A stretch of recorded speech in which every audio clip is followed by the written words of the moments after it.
नमस्कार.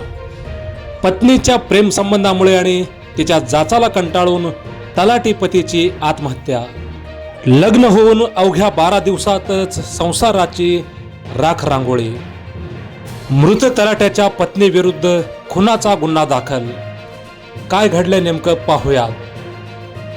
लग्न होऊन अवघे 12 दिवस झालेले असतानाच पत्नीच्या असलेल्या प्रेमसंबंधामुळे आणि जाचाला कंटाळून गणेश दत्तू कोळी वय 26 या तलाठी तरुणाने राहत्या घरात गळफास लावून आत्महत्या केली.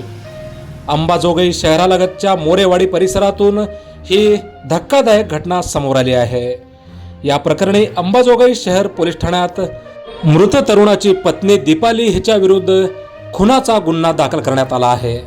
या संदर्भात अधिक माहिती अशी की लग्नानंतर कुलदैवताच्या दर्शनाला गेले असताना देखील दीपालीचे वागणे संशयास्पद वाटत होते.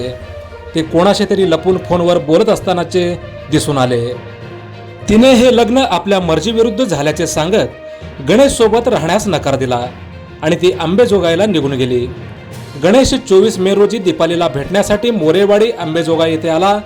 25 मे रोजी त्याने आपल्या बहिणीला फोन करून रडत सांगितले की दीपालीचे दुसऱ्या मुलासोबत प्रेम संबंध आहेत आणि ते डायरीत सुद्धा तिने लिहून ठेवले आहे, जे त्याने वाचले होते. यावरून त्यांच्यात वाद झाला होता. त्यानंतर काही वेळाने गणेशने दीपाली राहत असलेल्या खोलीत गळफास घेऊन आत्महत्या केल्याची नातेवाईकांकडून माहिती मिळाली.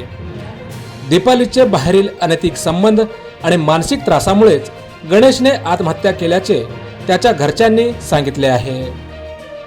गणेशच्या पत्नीच्या मानसिक त्रासामुळेच त्याने आत्महत्या केल्याचे आरोप मृत गणेशच्या आईने केला आहे. या प्रकरणी अंबाजोगाई शहर पोलीस ठाण्यात भारतीय न्याय संहितेच्या कलम 108 नुसार गुन्हा नोंदवण्यात आला आहे. या घटनेचा अधिक तपास पोलीस करत आहेत. केवळ अनैतिक संबंधामुळे एका सुखी संसाराच्या सुरुवातीलाच दुर्दैवी अंत झाला. मोजक्या निवडक आणि महत्त्वपूर्ण बातम्या पाहण्यासाठी सबस्क्राईब करा हेलो सोलापूर न्यूज चॅनल.